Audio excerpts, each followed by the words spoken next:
আমি দ্রুত একবার ফিরদৌসের কাছে যাবো। ফিরদৌস, মডিফিকেশন সুপ্রিম কোর্টের রায়ের সঙ্গে সঙ্গতিপূর্ণ কিনা, কারণ না হলে আবার আদালতে আটকে যেতে পারে এই পরিবর্তন যদি আইন মেনে না হয়। দেখুন, এটা আদালতে আটকে যাবে, আমি এখানে পরিষ্কার বলছি। তার কারণ হচ্ছে সুপ্রিম কোর্টের রায় এবং পরবর্তী 3 তারিখের রায় এবং 17 তারিখের নির্দেশ। তার আগে কলকাতা হাইকোর্টের রায়, যদি সেই রায়ের কলকাতা হাইকোর্টের রায়ের 363 নাম্বার প্যারাগ্রাফ পড়েন আর সুপ্রিম কোর্টের রায়ের কনক্লুশনের প্যারাগ্রাফ নাম্বার 45 থেকে পড়েন, তাহলে পরিষ্কার হয়ে যাবে স্পেসিফিক্যালি প্যারাগ্রাফ 49, যেখানে স্পেসিফিক 49 এবং 51, যেখানে স্পেসিফিক্যালি বলা আছে কিভাবে রিক্রুটমেন্ট হবে।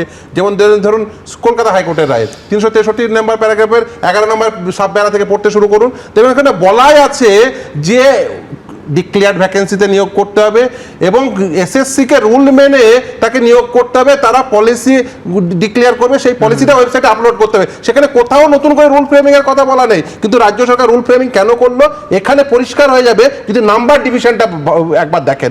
নাম্বার ডিভিশনটা কি করেছে, আগে ছিল একাডেমিক্সে 35টা 10 হয়েছে, তাহলে কি হলো, যার একাডেমিক পারফরম্যান্স পুয়ার তার কিন্তু সম্ভাবনা বেড়ে গেল। তার কারণ কি, আগে ছিল এইচএস এর মার্কস, মাধ্যমিকের মার্কস, গ্র্যাজুয়েশনের মার্কস, পোস্ট গ্র্যাজুয়েশনের মার্কস, বিএড এর মার্কসের জন্য দেখা বরাদ্দকৃত মার্কস ছিল। এখন কিন্তু সেসব থাকলো না, গ্র্যাজুয়েশন পোস্ট গ্র্যাজুয়েশনের উপর ভিত্তি করে 10 নম্বর মার্কস। শুধু তাই না, আগে ছিল শুধুমাত্র ইন্টারভিউ 10, এখন ইন্টারভিউ কি হলো, লেকচার ডেমনস্ট্রেশন আরো 10।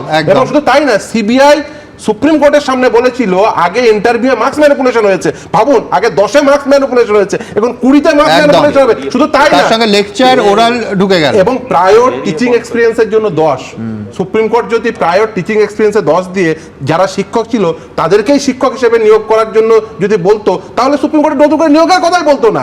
আসলে এটা কথা বলছো, আবার এটা অবভিয়াসলি। তার কারণ আজকে দেখুন, আজকে যে ছেলেরা মামলা করেছিল, মডারেট পিটিশনার যারা ছিল, তারা আজকে এসছে যে কে তো হতে পারে না, কারণ তাদের প্রথম থেকেই ডিসঅ্যাডভান্টেজেস পজিশনে পৌঁছে দেওয়া হচ্ছে। প্রথম থেকেই বলে দেওয়া হচ্ছে তোমাদের জন্য 100 না, তোমাদের জন্য এই নিয়োগ প্রক্রিয়া হবে 90, কারণ টিচিং এক্সপেরিয়েন্সে তারা কোনো নাম্বার পাবে না।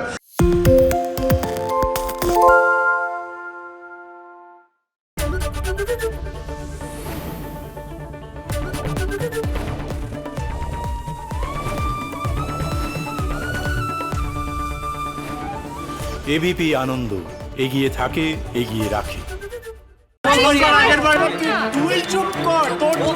বাংলা ঝামেলা চায় না, বাংলা খবর চায়। বাংলা খবর, বাংলার খবর।